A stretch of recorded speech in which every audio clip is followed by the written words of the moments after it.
ठीक है। If you look at the introductory paragraph, ठीक है, इस पे एक बहुत इंपॉर्टेंट क्वेश्चन बन सकता है कि ये जो दो काफ़ी फेमस तो नहीं बट फ्रीक्वेंटली आप इनका नाम पढ़ोगे एनसीईआरटी में, पहेली एंड बूझो, ठीक है, if you give reading to the NCERT text books, तो ये एक बहुत इंपॉर्टेंट डिस्कशन करते हैं अपने ग्रैंड पेरेंट्स के साथ। Grand parents they live in village area, I mean when let's say they visited the village because they used to stay in the city, कोई वेकेशन हुई इनकी और गांव गए और गांव की छत से इन्होंने नाइट स्काई देखा and they found it so clear, ठीक है, तो what is the reason, why is night sky not so clearly visible in the city as compare to village? pollution, कौन सी पोल्यूशन, तुम्हें एग्जैक्टली बताना air pollution, Air pollution. And one more smog, thing, air pollution and smog, नहीं, sir global warming. क्या कह रहे हो Varun? Sir global warming. नहीं नहीं नहीं, पोल्यूशन की बात हो रही है। अच्छा सॉरी, ग्लोबल वार्मिंग नहीं, global warming is not the reason जिसके चलते हमें नाइट स्काई क्लियर नहीं दिखता है। Light pollution, sir light pollution, first time कौन कौन सुन रहा है ये टर्म लाइट पोल्यूशन? sir, अच्छा, सब जानते हैं, okay. Light, okay, light pollution का ये मतलब होता है सिटीज में ज़्यादा लाइट्स ऑपरेट होती हैं नाइट टाइम में या फिर विलेज एरियाज में, and that too halogen light, street lights and so many other sources of light, right? You will frequently encounter matlab large number of light sources in cities, right, as compared to village area. What the light source does, उससे जो high intensity light rays निकलती हैं air में present dust plus कुछ और suspended particles, ठीक है, उससे लाइट इंटरैक्ट करती है और वो डस्ट क्या करता है, लाइट को, सोच लो थोड़ी देर के लिए, ये छोटा सा एक डस्ट पार्टिकल है, इसको जूम कर देते हैं, ठीक है, लाइट वेव्स आती हैं और क्या होता है, ये देखो,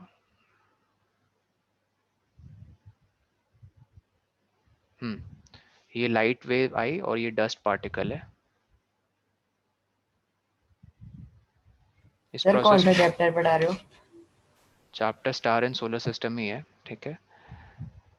तो बताओ ये फेनोमेनन कभी सुना है किसी ने? लाइट क्या हो जा रही है डस्ट पार्टिकल से टकराकर? Reflect, reflect plus distribute, Spread. Spread, yes. इस प्रोसेस को पता क्या कहते हैं? सर dispersion, नहीं, डाइफ्रैक्शन, ठीक है, एक नया टर्म है, आज तुम्हें जानने को मिलेगा। हम लोग लाइट रिफ्लेक्ट करती है, सबको पता है, प्लेन मिरर, लाइट रिफ्रैक्ट करती है, ठीक है सर, ये 10th में पढ़ेंगे। रिफ्रैक्शन एक फेनोमेनन होता है, रिफ्लेक्ट से रिफ्लेक्शन फेनोमेनन होता है, और डाइफ्रैक्ट से डाइफ्रैक्शन फेनोमेनन होता है। तो डाइफ्रैक्ट करती है लाइट रेज। इनफैक्ट तुम्हारे घर में जो वाईफाई राउटर है ना, उसके जो दो एंटेनाज हैं, उसे पता क्या निकलते हैं, कौन सी रेज? नहीं पता है? Can you please repeat? हमारे घर का जो वाईफाई राउटर है, उसके जो दो एंटेनाज हैं ऐसे, उससे कौन से रेज निकलते हैं, कौन से वेव्स निकलते हैं? नहीं पता? सर रेडिएशन, नहीं, रेडिएशन नहीं, ऐसे रेडिएशन ठीक है, तुम जनरल टर्म बोल रहे हो, उससे निकलते हैं तुम्हारे गीगाहर्ट्ज रेज। गीगाहर्ट्ज वही रेज है जो तुम माइक्रोवेव में खाना गर्म करने के लिए यूज करते हो, ठीक है। एनीवेज द पॉइंट इज, जो उसके एंटेना से जब निकलते हैं ना, ये वाईफाई का राउटर है, उसके दो एंटेना है सपोज, तो वो हर डायरेक्शन में कैसे इतनी जल्दी स्प्रेड हो जाते हैं। वही वाईफाई का सिग्नल तुम्हारे किचन, तुम्हारे बेडरूम में क्यों पहुंचता है, दीवार से टकरा टकरा कर रिफ्लेक्ट भी होते हैं, डाइफ्रैक्ट भी होती हैं रेज। तो इससे क्या होता है, रेज जब किसी लाइट सोर्स से डस्ट पार्टिकल पे टकराती हैं तो लाइट पोल्यूशन कॉज करती हैं, एंड लाइट पोल्यूशन से नाइट स्काई क्लियरली विजिबल नहीं होता है, तो याद रखना ये 2 points. Night sky Saumya in the बेटा क्लास कर लो। साइलेंट म्यूट रखो अर्नव, बैकग्राउंड म्यूट रखो अनलेस कुछ डाउट पूछना है यहाँ पे। Air pollution plus light pollution together cause what? बताओ, शहरों में इन 2 चीजों के चलते क्या हो जाता है? बताओ। सर इन एयर पोल्यूशन और लाइट पोल्यूशन। हम्म सर स्मॉग। नहीं, the light, I mean the night sky is not clearly visible due to these 2 reasons. Villages में क्यों दिखता है clear night sky? Because air pollution, light pollution वहाँ absent है, almost negligible कह लो। Cities में बहुत ज़्यादा है, ठीक है? ये पहला डिस्कशन होता है किसका? पहेली एंड बूझो का। क्लास क्यों नहीं कर रहा है? The grand parents. Arnav, Shaumik जो भी हैं प्लीज म्यूट रखो, ठीक है? अनलेस कुछ कहना हो क्लास में, या तो एक दूसरे को या मुझे बताने के लिए कह रहे हो अगला क्लास नहीं कर रहा है।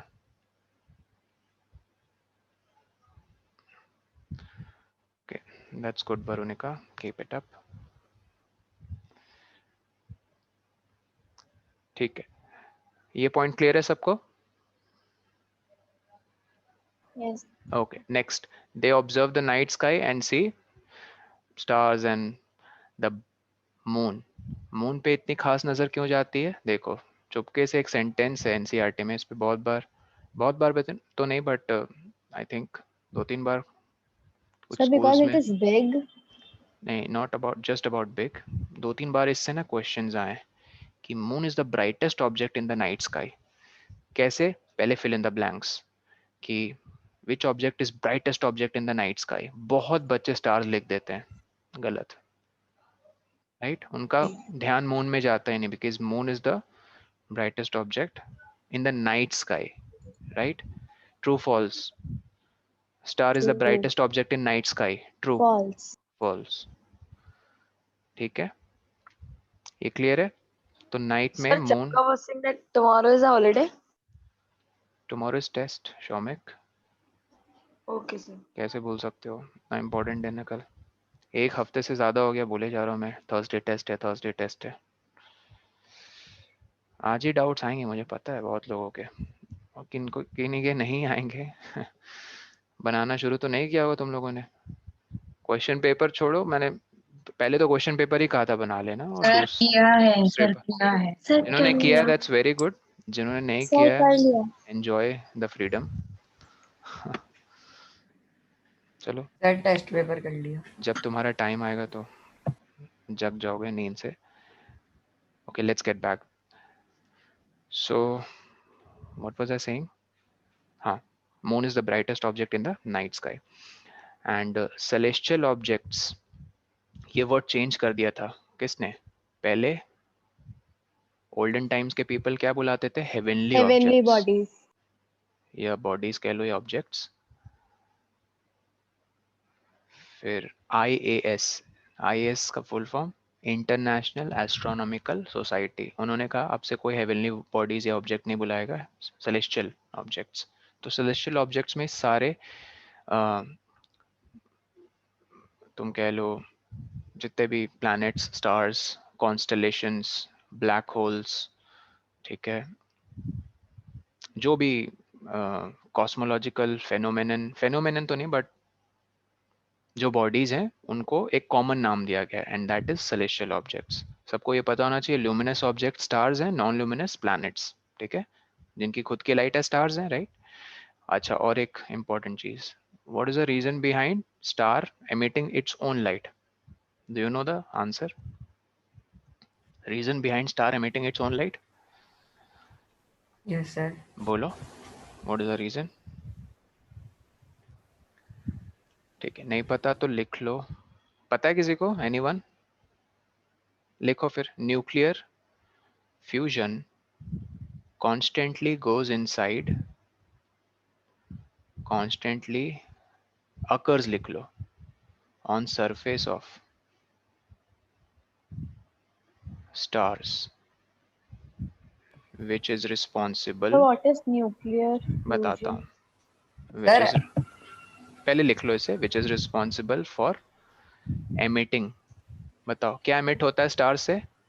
Light. light. सिर्फ लाइट, हीट नहीं। Yes, sir. हमारा सन भी तो स्टार है, in fact that's the nearest star, पता Sir, है ना? can we say sun is the biggest star? नहीं, सबसे नियरेस्ट स्टार अर्थ से कौन है? प्रोक्सिमा या अल्फा सेंचुरी नहीं, हमारा हाँ। सन है। सर सन उसके बाद प्रॉक्सिमा सेंचुरी है ना? हाँ, उसके बाद है Proxima Centauri, but nearest star कौन है अर्थ के? Our Sun. Sun in the solar system. तो यहाँ याद रखो, लिखना कि for emitting light and heat, या हीट एंड लाइट, जिस ऑर्डर में लिखना है आपको, ठीक है? ऐसे सर, लिख लो पहले। हाँ बोलो कृष्ण। अगर कोई सेलेस्टियल ऑब्जेक्ट और सर वो लाइट खुद की एमिट करता है, लेकिन उसके जो बाकी फीचर्स हैं वो सर प्लैनेट्स के हैं, तो सर वो प्लैनेट हो गया स्टार।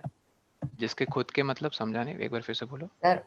सर उसके प्लैनेट वाले सारे फीचर्स हैं, बस वो खुद की लाइट एमिट करता है। प्लैनेट वाले सारे फीचर हैं और खुद की लाइट भी एमिट करता है। Yes sir. प्लैनेट वाले सारे फीचर और खुद की भी लाइट, खुद की जो लाइट एमिट करे उसको बस स्टार कहते हैं, बस वहीं बात खत्म हो जाएगी। और प्लैनेट वाले भी फीचर, प्लैनेट वाले क्या फीचर्स होते हैं? प्लैनेट का तो यही फीचर होता है कि उसकी खुद की लाइट नहीं है, तो ये तो कॉन्ट्राडिक्टरी हो गया नेचर में। प्लैनेट के भी फीचर्स हैं और खुद की भी लाइट है,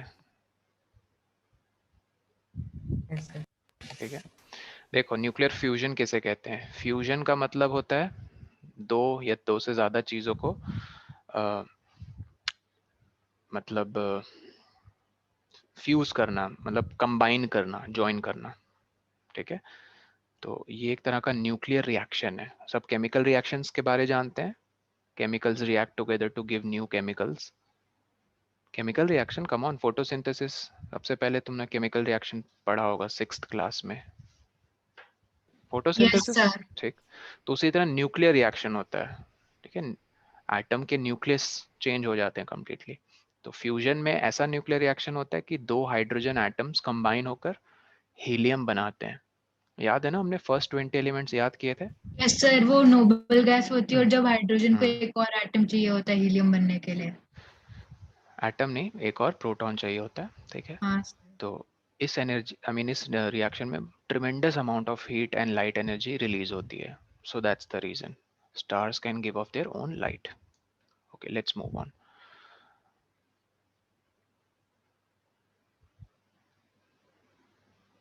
कोई डाउट किसी को यहाँ तक?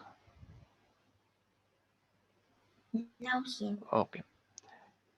And the study of celestial objects and the related phenomena is astronomy. You should know this branch of science which only deals with study of celestial objects and associated phenomena. Sir, phenomena क्या होता है celestial object से related?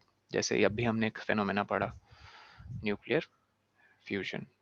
इसके बिना stars अपनी खुद की light emit नहीं कर पाएंगे। सुपरनोवा भी एक फेनोमेना है, जब स्टार एक्सप्लोड होता है, ठीक है? सर फिर वो रेड जाइंट बनता है ना, और फिर व्हाइट डॉर्फ। नहीं, रेड जायंट उसका आखिरी स्टेज होता है, ठीक है? सर उसके बाद तो व्हाइट डॉर्फ में बदल जाता है ना वो तो, नहीं, डिपेंड कर, लास्ट स्टेज में। नहीं वो सर डिपेंड करता है ऐसे तो वरुणिका सर उसके जितने साइज बहुत पे। सारे स्टार हैं वो सन की तरह नहीं बन जाएंगे? सन स्टार है, बात यहाँ हो रही है सुपरनोवा की। सुपरनोवा एक स्टार का अंतिम चरण होता है।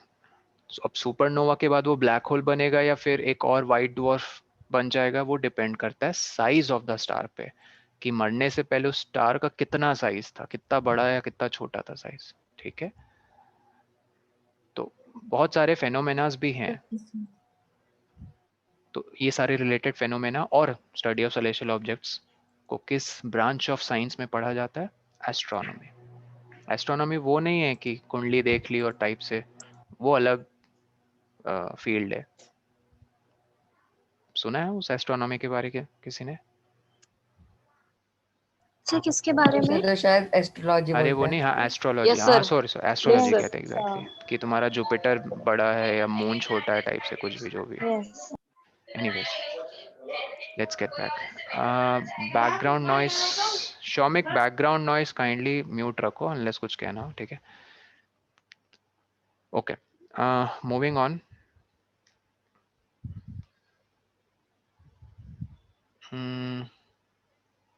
Okay, one more thing, astronomy ancient science है काफ़ी, ठीक है? ये कोई रिसेंट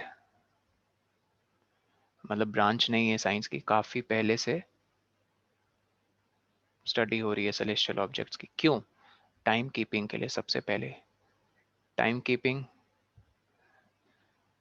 समय को जानने के लिए कि दिन है रात है, चलो सर वो तो समझ में आ ही रहा है. सन सेट हो गया तो ओके, इवनिंग रात शुरू हो गई. सन राइज हो गया तो ओके, मॉर्निंग शुरू हो गई. बट और एक time keeping with respect two month, ठीक है?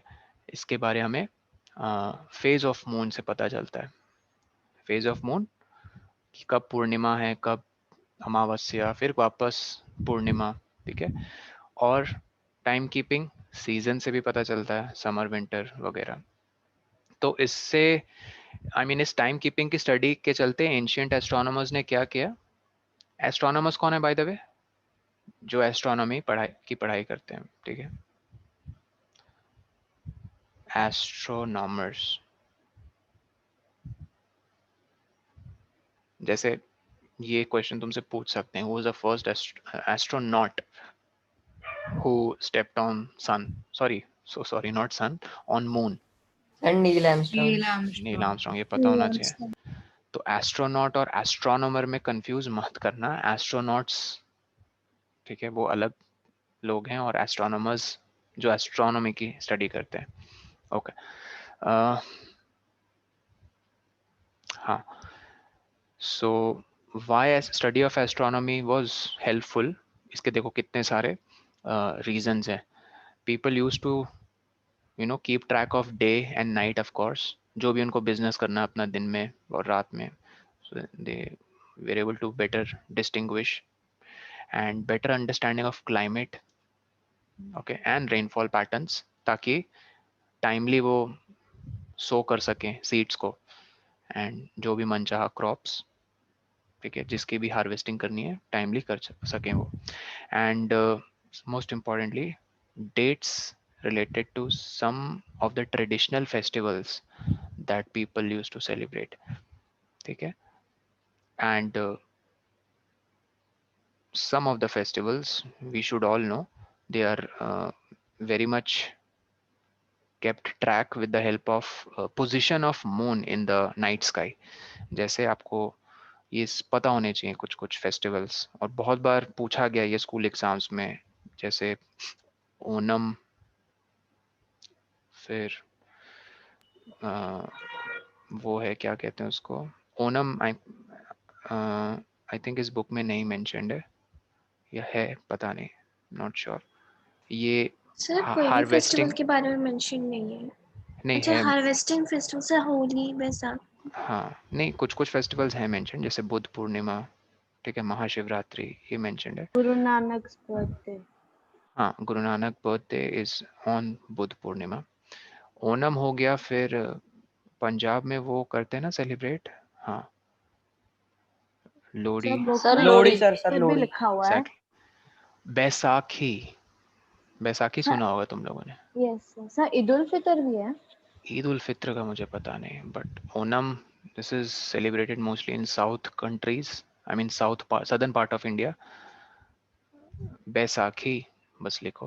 Sir Onam Pongal is same. Pongal, right, that's what I was missing. So these are the festivals associated with, याद रखना, सर महाशिवरात्रि का भी they are agricultural seasons. Mahashivratri is not agriculturally significant. Agriculturally, I mean agriculturally, समझ रहे हो, जो हार्वेस्टिंग और sowing से. Yes sir. सर जो ज्यादातर related. फार्मर सेलिब्रेट करते हैं. एग्जैक्टली, ज्यादातर नहीं, वही लोग करते हैं. Okay, mostly. तो ये फेस्टिवल्स आई थिंक तुम्हारी बुक में मेंशन नहीं है, so you should know. And plus एक स्कूल में तो काफ़ी हद कर दी थी इन्होंने, ये भी पूछा कि बुद्ध पूर्णिमा का क्या सिग्निफिकेंस है. तो तुम्हें बताना है कि Buddha Purnima is actually a day when it's a full moon. Full moon मतलब Purnima. Okay sir and sir morning moon क्या होता है? एक मिनट। और महाशिवरात्रि इट्स सेलिब्रेटेड, देखो कितना प्रिसाइसली इंफॉर्मेशन दी हुई है। 13th night of waning moon, 13th night of waning moon. मैं बताऊंगा वैनिंग और वैक्सिंग, वैसे मैंने बताई थी पिछले क्लास में, एक बार फिर से डिस्कस करेंगे। And there was one more festival, या हियर, दिवाली। ईद उल फितर। नहीं, दीपावली। ईद उल फित्र का हाँ नीचे है। And Deepawali celebrated on the new moon. New moon मतलब अमावस्या। अमावस्या की स्पेलिंग क्या है हिंदी में? यही है क्या? देखो, आधा स। सर यही है। यही है सर। अच्छा ठीक। And Eid ul Fitr is observed on the day, हाँ, the sighting of crescent moon. So मतलब बताता हूँ, कुछ कुछ टर्म्स पहले आप लोग लिख लो अपनी कॉपी में, बहुत इंपॉर्टेंट डेफिनेशंस है। शुरू करो, पहले हेडिंग लेकर फेजेस ऑफ मून, जल्दी लिखो, थोड़ा जल्दी लिखो। फेजेस ऑफ मून हेडिंग दो। लिख लिया? सबसे पहले हम लोग लिखेंगे वैनिंग मून। स्पेलिंग देख लो, वैनिंग मून। ठीक है, लिखो, when moon is in phase with its visible surface area getting smaller.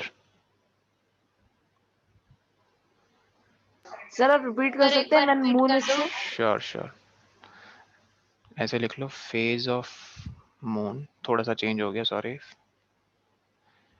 In which it's visible area sir when is, moon is के आगे से बता दीजिए। थोड़ा चेंज हो गया डेफिनेशन, अब ऐसे लिख लो, phase of moon in which it's visible area is getting smaller.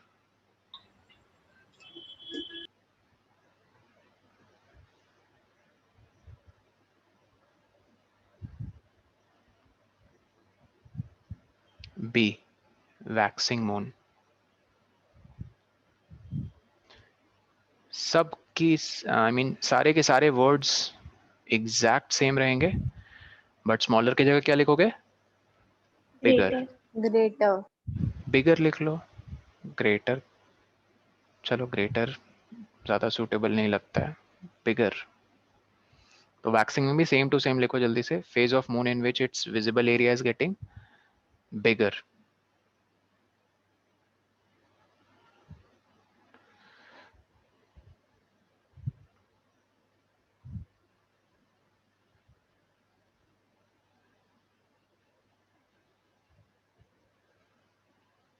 Sudden. ठीक है, फिर लिखो सी, फुल मून। लिखो the phase of moon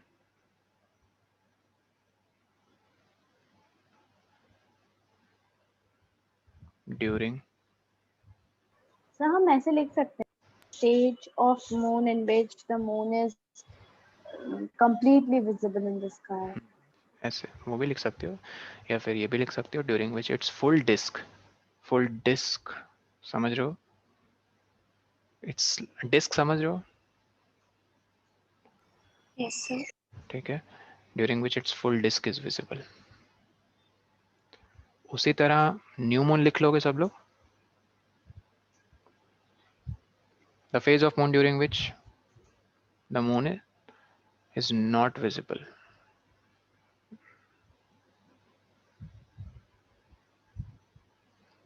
Just for your convenience, यहाँ नीचे ना हिंदी में लिख लो फुल मून के नीचे हल्के से, जैसे पूर्णिमा। पूर्णिमा।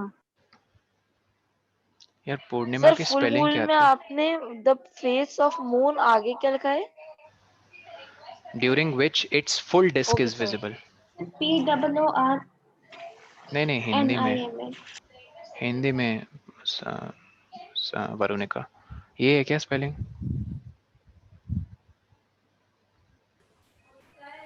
Yes, sir. I think so. Yes. It is correct. Purnima. Okay sir नी तो आपने लिखा ही नहीं। नहीं आई अड़ा आता है ना। नहीं सर ठीक है ये स्पेलिंग। सर ये स्पेलिंग Yes, ठीक सर है। सही है। और अमावस्या भी लिखी थी हमने, अमावस्या। तो ये बस आप अपने कन्वीनियंस के लिए लिख लो ताकि भूलना मत। अब देखो बहुत इंपॉर्टेंट एक चीज आ रही है। पहले बताओ लिख लिया सबने वैनिंग, वैक्सिंग, फुल और न्यू? तब मैं सर बताऊं। न्यू नहीं लिखा अभी। जल्दी लिखो जल्दी।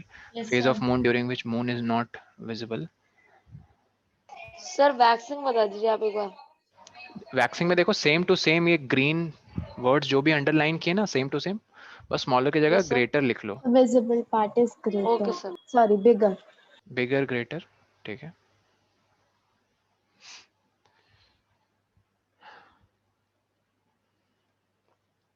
सर वो लूनर एक्लिप्स कहलाता है ना न्यू मून? एक्लिप्स नहीं, एक्लिप्स अलग चीज है। सर एक्लिप्स में तो नहीं दिखता मून। नहीं एक्लिप्स इज लाइक कोई हेवनली ऑब्जेक्ट दूसरे के सामने आ गई और वो हमें फिर दिखाई देता है कि okay it has covered the other object.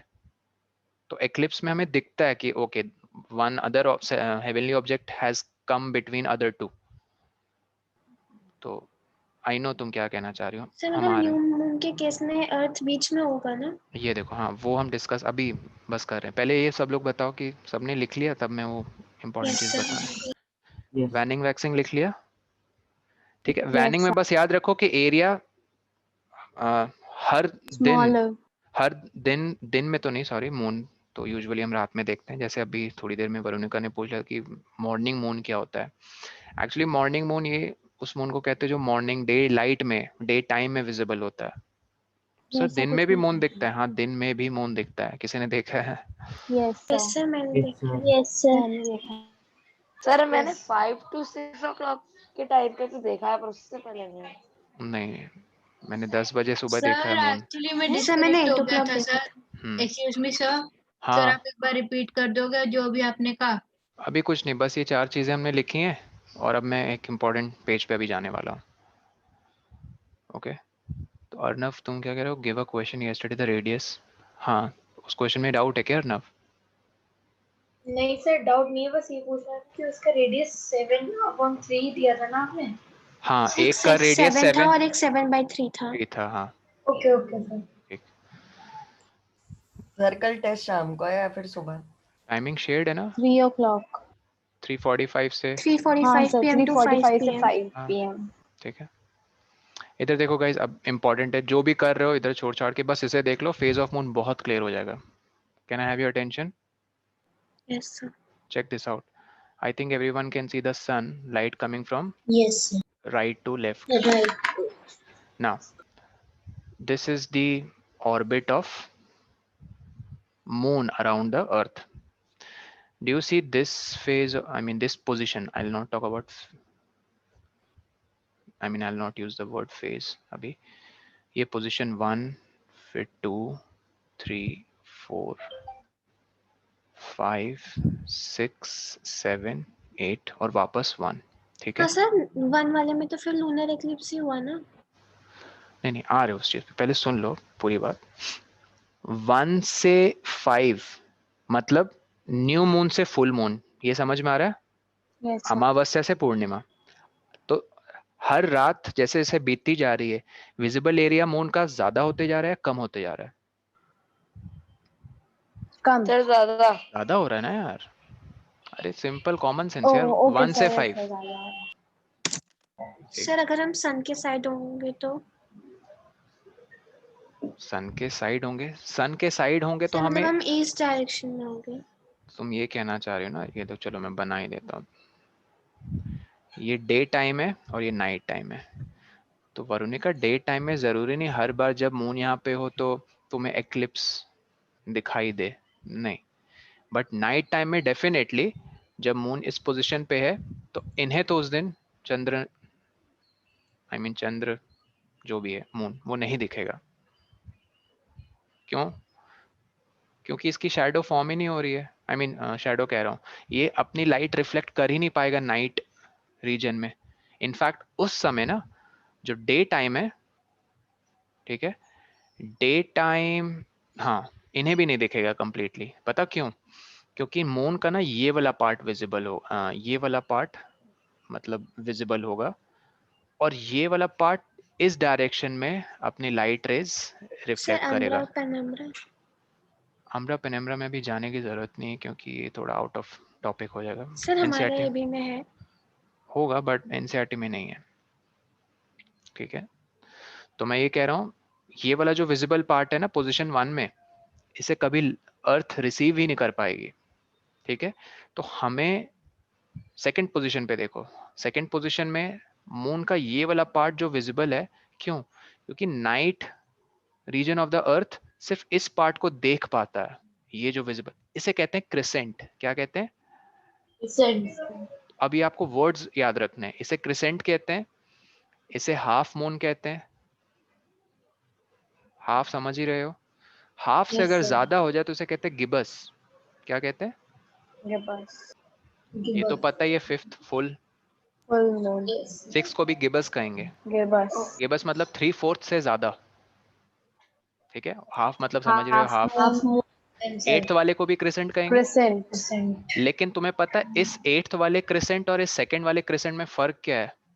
अब आता है सर वैनिंग और सेकंड वाले वैक्सिंग। में दिखेगा नहीं। नहीं नहीं और नहीं, अब आता है वो टर्म जो द हमने पैनिंग अभी, वैक्सिंग। Waning waxing. तो अब बताओ। सर जो 8th वाला है उससे ज्यादा अच्छा है। नहीं नहीं, इट्स अच्छा सर बुरा आप नहीं। प्लीज अभी जो आपने फर्स्ट और मतलब सेकंड और थर्ड का डिफरेंस बताया रिपीट कर दीजिए, आपकी आवाज क्लियर नहीं आई मुझे। सेकंड और थर्ड का डिफरेंस मैंने कहा, सेकंड पोजीशन में जो मून है, इस पोजीशन में जितना भी इसका विजिबल पार्ट है ना, हम कहते हैं कि okay this is crescent moon. जब महाशिवरात्रि होती है ना तो हमें क्रिसेंट मून दिखता है, याद रखना। जब ईद होती है क्रिसेंट मून दिखता है, ओके। ईद उल फित्र, तो महाशिवरात्रि। पर इसमें वैनिंग वैक्सिंग कैसा है? आ रहा सर हूँ आ रहा हूँ उस पे वैक्सिंग, आ रहा हूँ उस पे आ रहा हूँ। हाफ मून मतलब हाफ पार्ट विजिबल होगा। गिबस मतलब 3/4 से ज्यादा, ठीक है। फुल तो पता ही है, पूरा मून विजिबल होगा। सिक्स्थ वाला भी क्या है? गिबस है। सेवेंथ भी क्या है? हाफ है। हाफ, एट भी क्या है? क्रिसेंट है। अब देखो वैक्सिंग डेफिनेशन कोई पढ़ो जो अभी अभी हमने लिखी है, जल्दी पढ़ो। when moon visibility is phased when reduces. its visible waning area में is visibility getting reduces. smaller. तो Yes तुम sir. बताओ 1 to 5 वैनिंग है या 5 to 1 वैनिंग है? 5 to 1। 5 to 1. कॉमन सेंस, ठीक है। तो इसीलिए इस क्रिसेंट को क्या कहेंगे? Waning Waxing. Crescent. Sorry. Yes sir. Waxing. समझे? इसे कहेंगे वैनिंग क्रिसेंट, और इस क्रिसेंट को क्या कहेंगे? Waxing. Waxing crescent. वैक्सिंग में विजिबल एरिया रात, Greater. हर रात जैसे जैसे बीतती है विजिबल एरिया उसका बढ़ते जाता है। ये बात समझ में आई सबको? तो अगर आपके पास एनसीईआरटी है तो उसमें ये बना लो, इंपॉर्टेंट है। This is on actually the page number 218। ये लिख लेना, क्रिसेंट, हाफ और गिबस। और ये एरो जरूर दे देना कि 1 to 5 जब जाते हो तो क्या होती है? वैक्सिंग। और जब 5 to 1 जाते हैं तो waning. Okay, this is very important, इसे हल्के में मत लेना। Next let's move on. 1 to 5 आने में पता क्या होता है? ऑलमोस्ट 15 डेज लग जाते हैं। This is just half cycle of the moon, 1 to 5, and 5 to 1 again, this is the full cycle। 30 नहीं, 29 डेज से ज्यादा। दिस इज द 30 डेज बोला मैंने। नहीं, एनसीईआरटी में तो 29 डेज से थोड़ा ज्यादा लिखा है, यहाँ देखो। सर 28 डेज मेरे ख्याल से। नहीं 29, आई एम प्रीटी श्योर। ये देखो कहाँ गया यार वो पेज? अच्छा ऊपर था सर इसके। I am saying that 29 to 30 days लग जाते हैं, उसमें बताया था टीचर ने। अच्छा, बट मोस्टली ये देखो स्लाइटली लॉन्गर देन 29 डेज। तुम ऑलमोस्ट 30 भी कह सकते हो बट 28 नहीं। तो ये आपको पता होना चाहिए, time period between one full moon and the next full moon. Always remember, one full से दूसरा फुल, ये नहीं कि न्यू से full. This is half of the period. Full period, one full to again the full. कितने दिन लगते हैं? Slightly longer than 29 days. 29 days. किसी को कोई डाउट अभी तक? No sir. Budh sir Purnima, number 7 में हम लिखेंगे वैनिंग हाफ मून। हाँ, वैनिंग हाफ मून। 6 में क्या लिखेंगे? Waning Gibbs. 5 का तो एक ही नाम है फुल, 1 का एक ही नाम है न्यू, 2 में क्या लिखेंगे? सर ऊपर ना होगा वैक्स, ना? 2 में वैक्सिंग क्रिसेंट, 3 में वैक्सिंग हाफ मून, 4 में वैक्सिंग गिबस। ठीक, आगे बढ़े। Yes, sir. Okay, phases of moon, ये डायग्रामेटिक प्रेजेंटेशन थी। अब उसकी डेफिनेशन देख लो, लिखो सब लोग, या फिर लिखो मत, अंडरलाइन कर लो अपनी बुक में। देखो, various shapes of the bright part of the moon as seen during a month are called phases of the moon. जो अलग अलग हमें विजिबल पोर्शन दिखता है ना, जिसके चलते डिफरेंट शेप्स बनती हैं मून की ड्यूरिंग द नाइट टाइम, तो ड्यूरिंग द एंटायर मंथ, क्योंकि स्लाइटली लॉन्गर देन 29 डेज को ऑलमोस्ट मंथ मान के चल रहे हैं, ठीक है, उन सारे वेरियस शेप्स के कलेक्शन को फेजेस ऑफ मून कहते हैं। Is that clear? और फेजेस ऑफ मून का क्या सिग्निफिकेंस है? एक Yes, स्कूल sir. में 3 मार्क्स के लिए क्वेश्चन आ गया था। सिग्निफिकेंस मतलब क्या इंपॉर्टेंस है फेजेस ऑफ मून का? Some of the very important festivals are Religious associated. factors. हाँ, some of the very important religious festivals are dated according to the phases of moon. Dated मतलब उनको समय दिया जाता है कैलेंडर में फेज ऑफ मून के अकॉर्डिंग। जैसे मैं तुम्हें एक चीज बताता हूँ, मैं नहीं बताऊंगा, तुम अपने पेरेंट्स से पूछना जिन्हें पता होगा ये चीज। पूछना उनसे कि अभी दशहरा था, जैसे हम दशमी कहते हैं, राइट? दशहरा, Yes, दशमी, sir. Yes, पूछना sir. दशमी के sir. दिन, पूछना दशमी के दिन अपने पेरेंट्स से कि मून कैसा दिखता है। फुल फुल मतलब पूर्णिमा होती है दशहरा के दिन। सब पूर्णिमा तो नहीं होती, शायद अमावस्या होती तो है। हाफ शायद। मून दिखता है, हाफ मून। अच्छा, are you sure? Sir, day 10. Sir, sir gibbous 1 to 8 दिखेगा. में से कोई एक मून दिखता है। दशहरा, दीपावली, दीपावली के दिन तो कोई भी बोल सकता है, बताओ दीपावली के दिन। Crescent. ओ नो, वरुण का न्यू Sir, मून मैं डे। भूल गई. न्यू मून डे है दीपावली, न्यू मून डे। इसलिए तो उस दिन दिया जलाते हैं ताकि मून की कोई रोशनी नहीं, आई मीन उसको दिए की रोशनी कॉम्पनसेट करे। एक मिनट में तुम्हें एक चीज दिखाना चाह रहा था।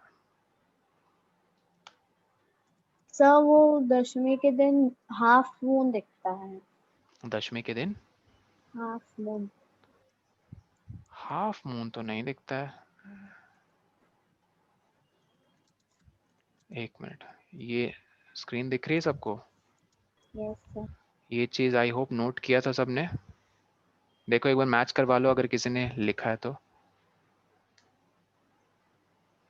ताकि हाँ, एक मिनट वरुण का मैच करवा लो। हमने यही लिखा ना, वैक्सिंग क्रिसेंट।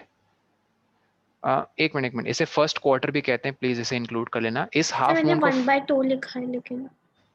नहीं, वो 1/2 नहीं। इस हाफ मून को फर्स्ट क्वार्टर कहते हैं, मतलब जो वैक्सिंग में हाफ मून आ रहा है उसे फर्स्ट क्वार्टर कहते हैं, और जो वैनिंग में हाफ मून आता है, देखो क्या कहते हैं लास्ट उसे, लास्ट क्वार्टर। क्वार्टर। तो ये डिफरेंस है। और गिबस की मुझसे गलती से दूसरी स्पेलिंग लिखी गई थी, यहाँ गिबस की देखो स्पेलिंग Sir, क्या E है। नहीं लगाया था.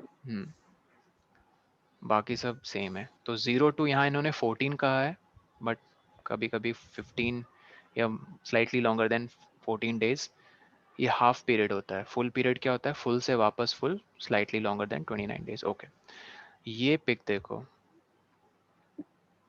ऐसा इतना विजिबल पोर्शन जब चांद का दिखे तो क्या कहोगे इसे? Crescent. क्रिसेंट। अब 2 क्रिसेंट होते हैं, तो कौन ये से? वैनिंग। और अब तुम कैसे बता Sir, सकते ये हो वैनिंग वैनिंग है है या क्योंकि ये वैक्सिंग? visible है. वैक्सिंग है। अरे भाई ये देखो, वैक्सिंग सर, पर ये क्रिसेंट और दूसरे साइड है ना, सन के साइड है वो. तो अर्थ से नहीं दिखेगा. वैनिंग क्रिसेंट है। हाँ, कैसे पहचाना? ये देखो, तो साइड से। साइड से। सर वही तो बोला, वहां से एग्जैक्टली, वैक्सिंग वाला नहीं दिखेगा. और वैनिंग एग्जैक्टली ऐसा ही चांद दिखता है महाशिवरात्रि के दिन। तो ये देखो, यहाँ साफ शब्दों में लिखा हुआ है इन्होंने, ये लाइन पे ध्यान दो। 13th डे, ये दिख रहा है सबको? 13th night of waning moon. 13th night समझ में आ रहा है? मतलब चेक दिस आउट, ये 0 से 14 क्या हो गया? हाफ पीरियड, ठीक। अब 14 से 29 कितने और दिन लग रहे हैं? 15 15 30 days। नहीं, अरे 29 Sir, डेज का कैसे? पूरा पीरियड है, 29 डेज का पूरा पीरियड है, ठीक है। ओके मैं समझ गया तुम्हारी कंफ्यूजन क्या है. बुक में लिखा है one full moon to another full moon is the period, right? इसलिए कंफ्यूज हो? Yes, नहीं, sir. ऐसे भी बोल सकते हो, one new moon sir to ये अनदर न्यू मून. सर्कल क्या उल्टा जाता है सर्कल उल्टा जाता है मतलब? सर, क्योंकि उसमें 13th लिखा था किसमें 13 लिखा था? सर। 13 नाइन बता रहा नाइट हूँ, ऑफ वही मैं मोन एक्सप्लेन कर रहा हूँ. एक मिनट, कंफ्यूज मत हो. पहले ये समझो कि देखो एनसीईआरटी में क्या लिखा है यहाँ पे. Check this out. ये पढ़ो. The time period between one full moon to the next full moon is slightly longer than 29 days, right? तो क्या हम इसको ऐसे नहीं लिख सकते हैं, time period between one new moon to the next new moon is slightly longer than 29 days? वो भी तो सेम चीज है ना. ध्यान दो, ये नीचे देख रहे हो जो लिखा हुआ है, time period between one full moon. Full यहाँ था, याद है? वन फुल से वापस फुल कितने दिन लगते हैं? स्लाइटली 29 डेज से ज्यादा, ठीक है? अरे ठीक है, हेलो. Yes sir. हाँ, इसे कहते हैं वन मंथ या पीरियड ऑफ द मून. क्या इसी चीज को हम ऐसे नहीं कह सकते, time taken, yes I sir. Mean from one new moon to another new moon? Yes sir. ठीक. एक मिनट यार, एंड ये सर वापस नहीं on होगा क्या? Dashera we get to see full moon. Oh no, ये वापस नहीं होगा क्या? Just a minute. अच्छा हाँ, इरेजर है. हाँ एक मिनट सुनो.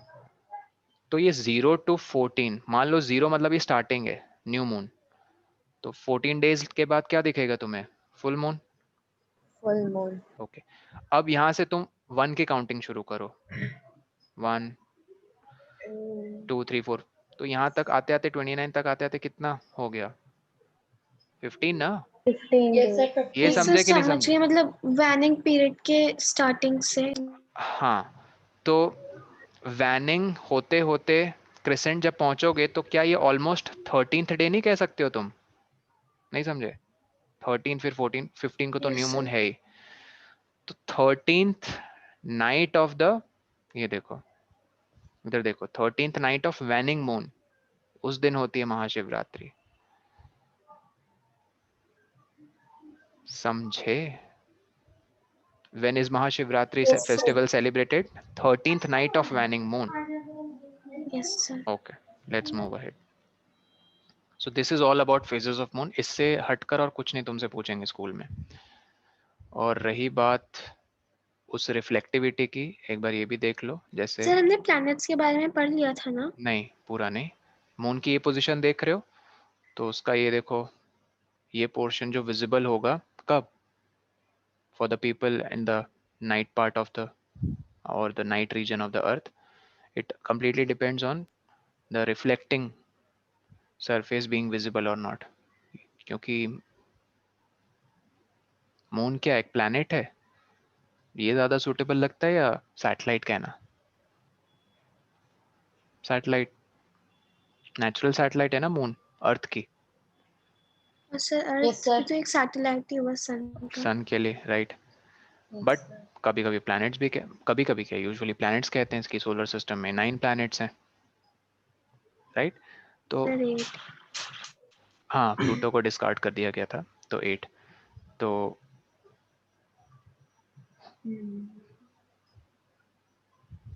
और इसके बाद तो ठीक है, फेजेस ऑफ मून इतना ही था. हाँ, मूविंग ऑन.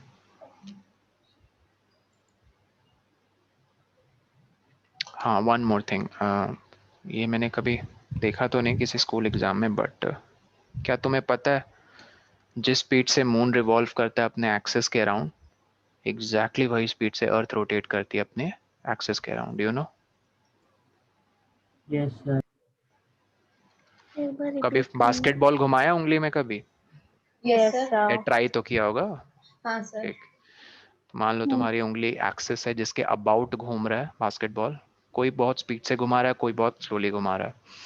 मान लो कोई 300 आरपीएम, 300 आरपीएम मतलब 300 रेवोल्यूशंस पर मिनट.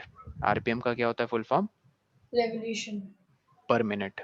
हमारे डैड की जो कार है, न्यूट्रल में रख के, न्यूट्रल में गियर को रख के कभी रेस देना, रेस मतलब एक्सेलरेटर, गियर में मत देना, गाड़ी ठोक दोगे। न्यूट्रल में रख के कभी एक्सेलरेटर पे पैर लगाना, आरपीएम की जो सुई होती है ऐसे ऐसे जाती है, 1 2 3, सर मैंने किया है। हाँ 6 7 8 तक जाती है। तो 1 क्या, 1 रेवोल्यूशंस पर मिनट नहीं, ये इंटू 1000 ऊपर लिखा रहता है, तो 1000 यू नो। पर सर अगर हम गियर में डाल के ब्रेक डाल के एक्सीलेटर दबाएंगे तब भी कुछ नहीं इंजन होगा। पे लोड पड़ेगा, उसे मत करना। तो मैं ये कह रहा हूँ हाँ, कि वो अलग बात है। हाँ मान लो सुई यहाँ चली गई, तो इंजन का जो मेन थ्रॉटल है वो कितनी स्पीड से घूम रहा है, 4000 आरपीएम, मतलब 4000 बार वो कंप्लीटली रिवॉल्व करेगा पर मिनट में। तो एक फैंटास्टिक बात यह है कि जिस स्पीड से मून रिवॉल्व करता है उसी स्पीड से अर्थ भी रिवॉल्व करती है अपने एक्सिस के अराउंड। इसीलिए आज तक कोई मून का डार्कर पार्ट देख ही नहीं पाया। सर टफ हो रहा है समझना। ऐसे समझ लो, क्यों नहीं देख पाए हैं? तुम्हें जो विजिबल पार्ट दिखता है ना मून का, जो विजिबल पार्ट दिखता है ना मून का Yes, फुल sir. मून के दिन, आज से 50 साल पहले भी वही विजिबल पार्ट दिखता था। मतलब जैसे बास्केटबॉल है, उसका आधा तुम्हें विजिबल पार्ट दिख रहा है, तो आधा तो बाकी विजिबल नहीं है। तो जब भी तुम्हें उसका विजिबल पार्ट 10 साल या 20 साल या 50 साल बाद भी दिखेगा तो वही विजिबल पार्ट दिखेगा और कोई नहीं। जैसे बास्केटबॉल में तुम पॉइंट्स जैसे बना मून लो, का south pole. It's not about pole, it's about position. Sir वो दोनों की स्पीड सेम है, इसलिए हम लोग कभी डार्कर साइड देख ही नहीं पाते कभी नहीं हैं। देख पाते हैं, बस सिंपल सी बात, जिस स्पीड से मून रिवॉल्व करता है अपने एक्सिस के अबाउट, उसी स्पीड से अर्थ भी रिवॉल्व करती है अपने एक्सिस के अबाउट। इसीलिए हम सॉरी हाँ rotates on me, thank you. अपने एक्सिस के अबाउट जिस स्पीड से रोटेट करता है मून, उसी स्पीड से अर्थ भी रोटेट करती है। तो इसलिए हम उसके कभी डार्कर पार्ट को देख ही नहीं पाते। ओके इनकी शौमिक टीचर म्यूट क्या करा रही है? रखो, मैं क्लास शौमिक कर रहा हूँ। म्यूट रखो। Sorry sir. वर्णिका क्या डाउट है? Coal and petroleum, while heating petroleum is a fractionating tower, won't the petroleum react reach its ignition temperature and start combustion?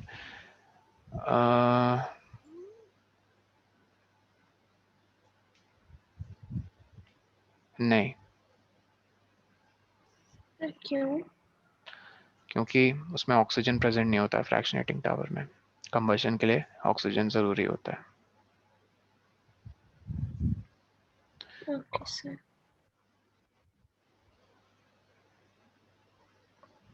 Sir, on Dashera we get to see full moon. नहीं भाई ये देखो, sir मैंने भी Google पे search करके देख के बताया। दशहरा इज ऑब्जर्व ऑन दशमी तिथि शुक्ल पक्ष, waxing phase of the moon. Waxing phase का है, लेकिन क्या उन्होंने कहा वैक्सिंग में भी क्या, क्रिसेंट, गिबस, फर्स्ट क्वार्टर। ए फर्स्ट क्वार्टर किस में था, वैनिंग में या वैक्सिंग में? सर फर्स्ट क्वार्टर वैक्सीन में था। तो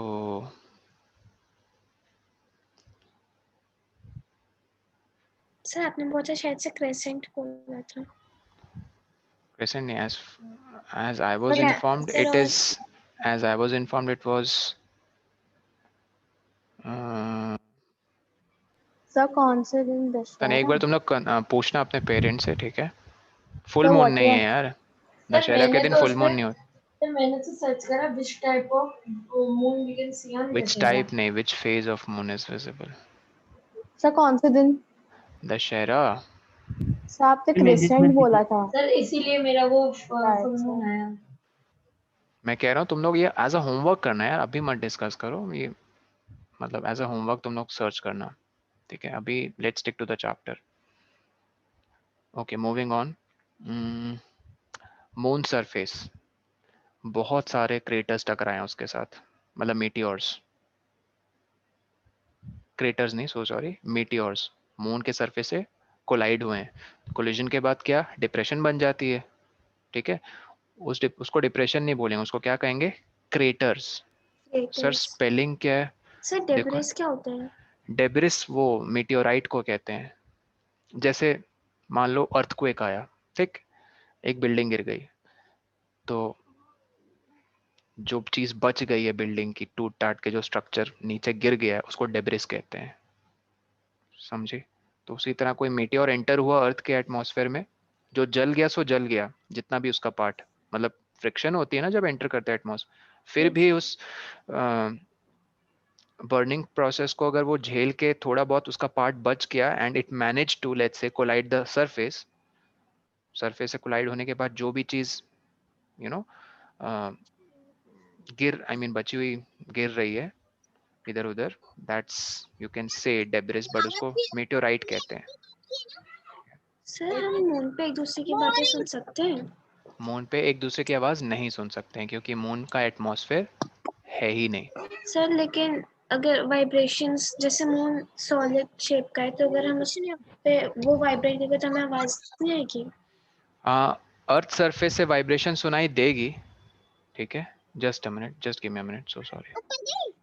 हाँ, so yeah, let's get back. So sound actually, of course, solid, liquid और गैस तीनों स्टेट में ट्रैवल करती है, बट हमने साउंड चैप्टर में पढ़ा था सबसे फास्ट वो कौन है यार, प्लीज म्यूट रखो मनन। हाँ, कि सॉलिड झुक के फेस अपने ईयर तो हम सुन पाएंगे? हमारे कान बट उसे डिटेक्ट नहीं कर पाएंगे क्योंकि कान और सॉलिड जो उसकी जमीन है उसके बीच में तो एयर पार्टिकल्स नहीं है ना, वाइब्रेशंस कौन कैरी करेगा ईयर्स तक, एटमॉस्फेयर तो है ही नहीं मून का। हाँ, कान सटा के रखोगे तो तुम्हें शायद कुछ सुनाई दे दे, बट उसके लिए तुम्हें अपना हेलमेट खोलना पड़ेगा, तो सरवाइव नहीं कर पाएंगे।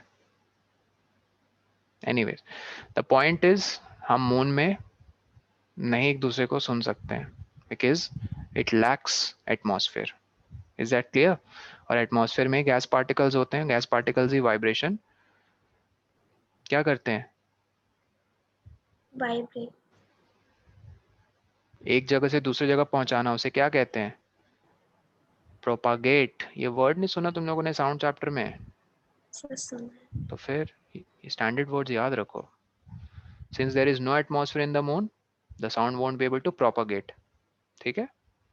प्रोपागेट मतलब reach from one point to another point. Now moon surface has a lot of craters, ये देखो स्पेलिंग, शायद ये है but I am not sure. Craters क्या है, जब बहुत बड़े या छोटे भी कह लो एस्ट्रॉइड जब टकराते हैं उसके सरफेस से तो क्या हो जाता है, सरफेस से टकराएंगे तो डिप्रेशन क्रिएट हो जाएगी, उसे डिप्रेशन ही क्रेटर्स बुलाएंगे। तो क्रेटर्स क्या एविडेंस है कि पास्ट में बहुत सारे मीटियोर्स टकरा चुके हैं मून के साथ। Moon on the day Dussehra should be waxing gibbous. Gibbous है, are you sure Saanvi? Gibbous मतलब 3/4 से ज्यादा। हाँ वरुण बोलो। सर फिर एस्ट्रोनॉट कैसे कम्युनिकेट करते थे मून पे अगर कोई नहीं बात कर सकते थे वो लोग? जैसे तुमने पुलिस पीपल के पास वो देखा है, वॉकी टॉकी दबा के बात करते हैं, यस सर। कुछ भी बोलना, वो ना रेडियो कम्युनिकेशन की टेक्नोलॉजी पे बेस्ड है। किसकी टेक्नोलॉजी पे? रेडियो। मैंने भी एक सर्किट, इनफैक्ट हमने एक सिस्टम बनाया था, 10 किलोमीटर्स तक हम लोग कम्युनिकेट कर पाते थे। एफएम पे बेस्ड था वो। एफएम मतलब फ्रीक्वेंसी मॉड्यूलेशन। एफएम सुना होगा सबने, एफएम 104, एफएम 98.3, एफएम व्हाटएवर। वो 98 पॉइंट जो भी कहते हैं ना, वो उसकी फ्रीक्वेंसी होती है, उसके बाद एक नंबर लिखा रहता है बट वो कहते नहीं है, but you should know this, megahertz. Hertz तो पता है ना, फ्रीक्वेंसी का ऐसा यूनिट होता है, और मेगा मतलब 10⁶। तो मैंने एक सर्किट बनाया था, we used to able to communicate in the range of 10 kilometres, लेकिन वो इलीगल है। अगर कोई कम्युनिकेशन डिपार्टमेंट से डिटेक्ट कर ले उसे, तो मैं जेल जा सकता हूँ, क्योंकि हमें अलाउड नहीं है सब करना, ठीक है? गवर्नमेंट के पास सर ये तो गलत है। कौन से गलत है? क्या गलत है? मैं जो कर रहा हूँ वो गलत है, मैं ये कह रहा हूँ। Because this is not allowed. ऐसे तो कोई आतंकवादी भी अपने कम्युनिकेशन इस्टेब्लिश कर ले और उनको तो फिर आसानी हो बात करने में, इजंट इट? तो कोई भी इलीगल एक्टिविटीज चलेंगी, तो हमें पता, हम सर तो फन। इसे लीगलाइज कराना पड़ता है। ऑफ कोर्स तुम्हें स्पेक्ट्रम खरीदना पड़ता है गवर्नमेंट से। तुम्हें क्या लगता है एयरटेल और जियो ये सब क्या इतने करोड़ पैसे क्यों देते हैं 10 साल के लिए? कहते हैं हम स्पेक्ट्रम खरीद लिया हमने 3G का या 4G का। क्यों इतनी कीमत चुकाते हैं? क्योंकि वो बात कर ले, मतलब आपस में एग्रीमेंट होता है कि हाँ हम ये हिस्सा फ्रीक्वेंसी का यूज करेंगे इतने सालों तक। चलो आगे बढ़ते हैं। तो मून सरफेस याद रखना, it has a lot of craters. क्यों? Because in the past lot of asteroids and meteors have struck its surface, and also not just craters, it also has some very high mountains भी हैं। कुछ तो इतने high है जो हमारे mount Everest की जितनी हाइट से भी ज्यादा हाई माउंटेन्स हैं उसके सरफेस पे। तो बेसिकली इट्स अ वेरी मतलब not so to speak rough but terrain region. Terrain समझते हो, with lots of ups and downs. Yes craters भी हैं, माउंटेन्स भी हैं। मूविंग ऑन, स्टार्स के बारे में हमने वो बेसिक चीज पढ़ी ली है। They are luminous objects. उनका सीक्रेट क्या है? Nuclear fusion. Stars are one of the very fascinating objects in the night sky. Now coming back to very important numerical part of this chapter, heading to सब लोग light year, you should all be able to calculate the numerical value of light year. Sir जल्दी हमने किया heading दो था calculate हमें, but हमने किया था। जिन्होंने नहीं किया था कर लो एक बार जल्दी से। से। डिस्टेंस लिखो, आई मीन डेफिनेशन लिखो। Distance travelled by light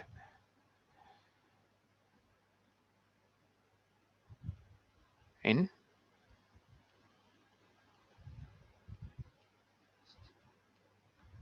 time period of 1 year. Okay, तो डिस्टेंस हम कैसे कैलकुलेट करते हैं? Everyone knows it is equal to speed into time. Speed हम क्या लेंगे? लाइट की क्या होती है स्पीड? 3 इंटू 3 टेन की × पावर 10⁸ 8 मीटर पर सेकंड। मीटर पर सेकेंड। गुड। टाइम हम कितना लेंगे? 1 ईयर। 1 लेकिन उस 1 ईयर को हम किस में कन्वर्ट करेंगे? इधर देखो सब लोग, सेकेंड में। सेकंड्स।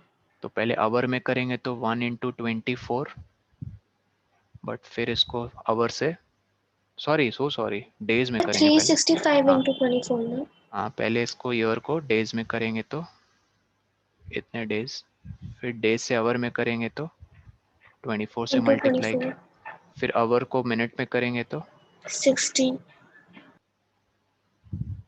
फिर मिनट्स को सेकंड में करेंगे तो 60 minute. Again 60। 365 into 24 into 60 into 60. So guys, you have to use this value of time, remember. So ultimately आपको इस equation 1 में values put कर देनी है। स्पीड की जगह 3 into 10 की power 8।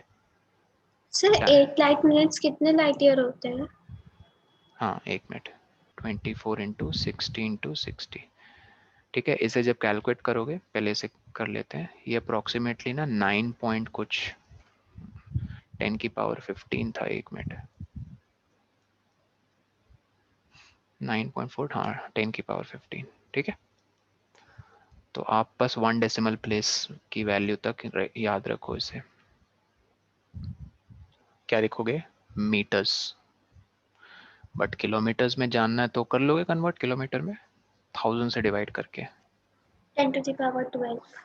हाँ गुड, इसे हल्के में मत लेना। This is a very important calculation. Now coming back to your question, 8 light minutes कितने होते हैं? देखो लाइट ईयर का मतलब होता है distance travelled by light in 1 year. तो 8 minutes is a very short period of time. मतलब 8 मिनट में कितना लाइट ने डिस्टेंस ट्रेवल किया, that's what 8 light minute means. Light year fix है 1 साल के टाइम के लिए। ठीक है, तो एनसीईआरटी में देखो क्या है। और एक चीज जैसे इससे मैं, सन को जैसे वरुण का प्रॉक्सिमा सेंचुरी देखो, इससे तुम कंपेयर करो। दिस इज 3 पॉइंट, देखो यहाँ पे लिखा हुआ, सॉरी 4 पॉइंट।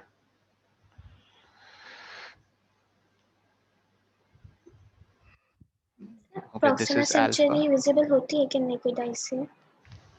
प्रॉक्सिमा हाँ होती है। It is at a distance of इतना किलोमीटर्स फ्रॉम द अर्थ। ये देखा सबने, इतना किलोमीटर्स। ये क्या हो गया? डिस्टेंस। अर्थ और प्रॉक्सिमा के बीच में डिस्टेंस। स्पीड तुम्हें पता ही है लाइट की, तो टाइम नहीं निकाल लोगे, टाइम क्या हो जाएगा, डिस्टेंस अपॉन स्पीड। चलो डिस्टेंस को क्या लिख सकते हैं स्टैंडर्ड फॉर्म की नोटेशन में, याद करो क्लास 7 से, 4 इंटू 10 की पावर, जीरोस गिनो कितने हैं, 13, कितने जीरोस हैं, sir 13 13, good. 13 distance upon speed 3 into 10 की पावर 8। लेकिन एक कैच है, इसको ध्यान दो सब लोग, डिस्टेंस का यूनिट था किलोमीटर्स, स्पीड ऑफ लाइट है मीटर पर सेकेंड, लेकिन यहाँ किलोमीटर पर सेकेंड, देखो किलोमीटर में कितने जीरोस आ रहे हैं, 3 के 5, तो मैं 8 नहीं क्या लिखूंगा यहाँ पे, 5, 5 क्योंकि याद रखो ऊपर किलोमीटर है, नीचे है किलोमीटर पर सेकेंड, तो किलोमीटर किलोमीटर कट जाएगा, सेकेंड ऊपर चला जाएगा, तो टाइम सेकेंड्स में हमें चाहिए। ओके देखो चेकआउट, 10 की पावर 15 और 13, ये 7th में रूल पढ़ा हुआ तुम लोगों ने, 13 माइनस 5 कितना हो जाएगा, 8, 12 4 8 ना, और 4/3 क्या हो जाएगा डेसिमल में, 1.3 333, लेकिन 1.3 लिख सकते हैं ना। yes sir अच्छा 1.3 इंटू 10 की पावर 8 क्या, सेकेंड्स। अब बहुत ध्यान से यहाँ एक चीज नोटिस करना, ये हमने क्या निकाल लिया, time taken by light to reach from Proxima Centauri to earth. लेकिन सर अभी अभी हमने एक और टाइम कैलकुलेट किया है, टी एल वाई मतलब लाइट ईयर, कितना था 9.4 इंटू 10 की power 12 so sorry 10 to the power 12 kilometre. तो डिस्टेंस था, हाँ एक मिनट, ये इतना सेकेंड्स हो गया, so 365 into 24 into 60 into 60 नहीं एक मिनट, पहले बताओ ये सर हम समझ में, कर क्या रहे हैं अभी? हाँ मैं बता रहा हूँ, पहले ये बताओ ये समझ में आया, time taken by the light to reach from Proxima Centauri to earth, कैसे हमने कैलकुलेट किया। Yes sir. ओके अब कोई पूछ ले हाउ मच लाइट डिस्टेंस, और sorry how much light Sir, years Proxima Centauri is calculate away, किया, can you please tell?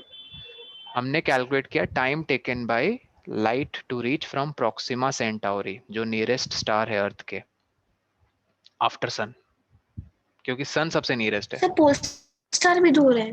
वो सर बहुत दूर है, बहुत दूर है, काफी दूर है, बहुत बार स्कूल वालों ने फंसाया इस क्वेश्चन में, pole star is the brightest object in the night sky, सब लिख के आ गए थे true true true true, moon होता है सबसे ब्राइटेस्ट ऑब्जेक्ट नाइट में। Pole star is one of the brightest stars in the night sky, language समझो, ब्राइटेस्ट स्टार, लेकिन ब्राइटेस्ट ऑब्जेक्ट बोले तो मून, मून स्टार है क्या, मून प्लैनेट है। तो देखो वर्ड्स का खेल सर सैटेलाइट। कितने लोग फंस जाते हैं। आज कुल मिला के जो भी उसकी खुद की लाइट नहीं है। अब देखो हमें कैलकुलेट ये करना है कितने लाइट ईयर्स लगेंगे, किसे, लाइट को प्रोक्सिमा सेंटाuri से अर्थ में आने के लिए। डिस्टेंस यहाँ देखो कितना गिवन है, 4 इंटू 10 की पावर 13 किलोमीटर्स, ये दिख रहा है ना सबको। अभी अभी हमने लाइट ईयर कितना निकाला है, एक लाइट ईयर कितना होता है 9.4 इंटू 10 की पावर 15 ना, कितना था 15, 12 किलोमीटर। 12 नहीं सर किलोमीटर किलोमीटर में 15 हाँ किलोमीटर में हमने किया था तो किलोमीटर में कर दिया 12, था ना सर कन्वर्ट। किलोमीटर में 12 था और मीटर में 15 गुड। अब देखो जरा तुम अगर इन दो 12 क्वांटिटीज को डिवाइड करोगे, सॉरी इन दो को नहीं, इसे करो, 9.4 को डिवाइड कर रहे हो 4 इंटू 10 की पावर 13 से, तो तुम देखना चाह रहे हो ऐसे कितने डिस्टेंसेस फिट हो जाएंगे 9.4 में। हम डिवाइड कब करते हैं चीजें, जैसे एक वाटरमेलन है उसको 5 पीपल में डिवाइड करना है और वाटरमेलन का वेट है लेट्स से 700 ग्राम, तो कैसे तुम्हें पता चलेगा इक्वली सबको कितना मिलेगा, डिवाइड कर दिया 5 से। उसी तरह मैं जानना चाहता हूँ कि ऐसे कितने डिस्टेंस फिट हो जाएंगे लाइट ईयर में, 4 इंटू 10 की पावर 13, तो करोगे तो पता क्या चलेगा, पता मैं अब कैलकुलेटर से कर रहा हूँ बट तुम लोग एग्जाम में ऑफ कोर्स उससे करोगे मैनुअली। दिस इज 2.35 इंटू 10 की power -1, this is -1 0.235 light year. एक मिनट, 0.235, नहीं, इसका रेसिप्रोकल निकालना था, I'm so sorry। इसका रेसिप्रोकल विच इज 4 × 10⁻13 को तुम डिवाइड कर दो 1 लाइट ईयर से, जो कितना आएगा,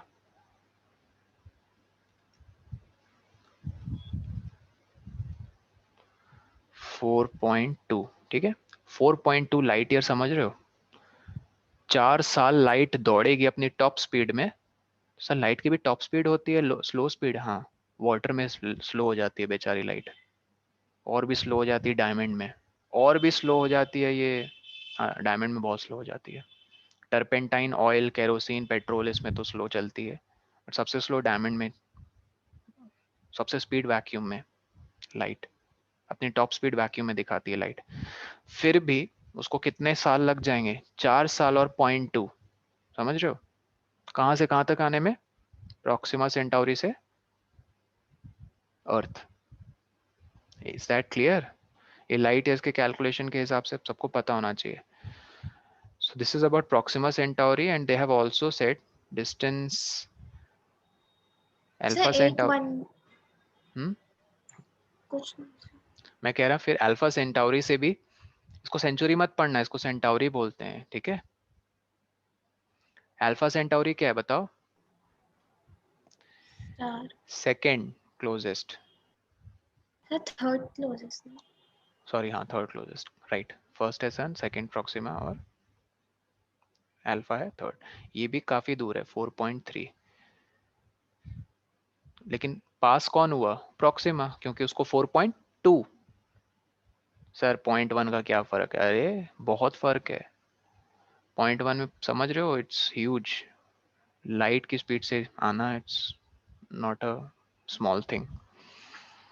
तो लाइट ईयर के कैलकुलेशन सबको पता होने चाहिए, एक लाइट ईयर कैसे डराइव करते हो, और nearest star, second nearest star, third nearest star तक इनके नाम पता होने चाहिए। और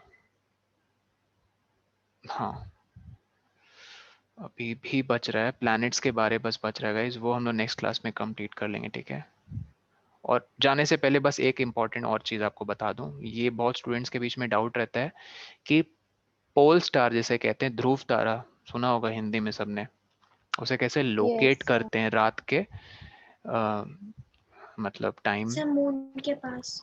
मून के पास नहीं, इधर देखो, सप्तार्षि। क्या तुम लोगों ने कभी देखा है सप्तार्षि, जिसे हम इंग्लिश में एक्चुअली उर्सा मेजर कहते हैं? सप्तार्षि नहीं मतलब सर। 7 मेजर्स। अगर किसी ने देखा होगा, मैंने तो बहुत बार देखा है, ये रोज दिखते हैं ये, लेकिन हाँ शहर में हो तो कम चांसेस है। क्लियर नाइट स्काई में दिख जाएगा, आराम से दिखेगा। ये 7 प्रोमिनेंट स्टार्स हैं ये। वैसे जो अर्सा मेजर है वो बहुत सारे स्टार से बना है, बट ये 7 मेजर उसके स्टार्स हैं, ठीक है, जो क्या बना रहे हैं, एक कप शेप। सॉरी कप नहीं, इसे कहते the हैं डिपर। spoon. डिपर कहो ज्यादा अप्रोप्रिएट है, स्पून नहीं, डिपर। बच्चे को नहीं खिलाते हैं बचपन में सेरेलैक डिपर से? Yes. ठीक, अब सुनो ध्यान से, नॉर्थ स्टार को कैसे लोकेट करते हैं इसकी मदद से। अगर ये तुम्हें दिख गया नाइट स्काई में, तो तुम इसकी मदद से आराम से ध्रुव तारा लोकेट कर सकते हो। सर कैसे? मेरेक और डूबे, हिंदी में डूबे वो वाला, ठीक है, चलो जैसे भी प्रोनाउंस करना है। इसके अलोंग जो लाइन है, देखना शुरू करो, या तो तुम इस डायरेक्शन में देखो या तो इस डायरेक्शन में। तुम्हें ब्राइटेस्ट स्टार जो दिख गया ना इस लाइन में, इस लाइन के अलोंग, वही नॉर्थ पोल स्टार है। ऐसे लोकेट करते हैं नॉर्थ पोल स्टार को। North pole star one of the brightest, in fact it is the brightest star. रात में सबसे brightest star north pole star sir दिखता है। सबसे ज्यादा ब्राइटेस्ट कौन सा है, पोल स्टार या north pole star? North pole star, क्योंकि नॉर्थ पर सर पोल, आपने थोड़ी देर पहले बोला कि अगर पोल स्टार में बोलते ब्राइटेस्ट स्टार तो वही ट्रू होगा। नॉर्थ पोल स्टार कहो, सिर्फ पोल स्टार नहीं, north pole, that's the complete word, ठीक है। और नॉर्थ पोल स्टार की पता क्या खास बात है? वो मूव नहीं होता है समय के साथ। अर्थ रोटेट करती है ना, अर्थ सर के, वो उसी के एक्सेस के ऊपर है ना, हाँ क्योंकि अर्थ के जो रोटेशनल एक्सिस है उसी पे फॉल होता है। कौन? नॉर्थ पोल स्टार, हिंदी में ध्रुव तारा कहते हैं उसे। और लोकेट कैसे करते हैं? यूजिंग सप्तार्षी। जो भी इसका डिपर है, डिपर का ये वाला जो हिस्सा है, ये चम्मच वाला पकड़ने वाला हिस्सा नहीं, ये वाला हिस्सा, इसके अलोंग जो लाइन ज्वाइन करो, देखना शुरू करो, या तो इस डायरेक्शन में या तो इस डायरेक्शन में। तुम्हें जो भी ब्राइटेस्ट स्टार दिखे वो नॉर्थ पोल स्टार है। ठीक है, ओके चलो आज के लिए इतना ही guys. I will see you in the next class. Reading part आपका क्या है? शुरू से लेकर यहाँ तक आपको रीड करना है, नोट कर लो। कहाँ तक सर? ये देखो,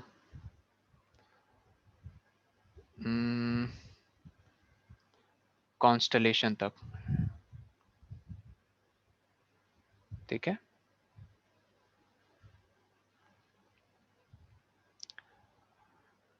ओके जाने से पहले कोई doubt? All right, I will see you guys. No sir. कल रेडी रहना टेस्ट के लिए। Bye bye, take care.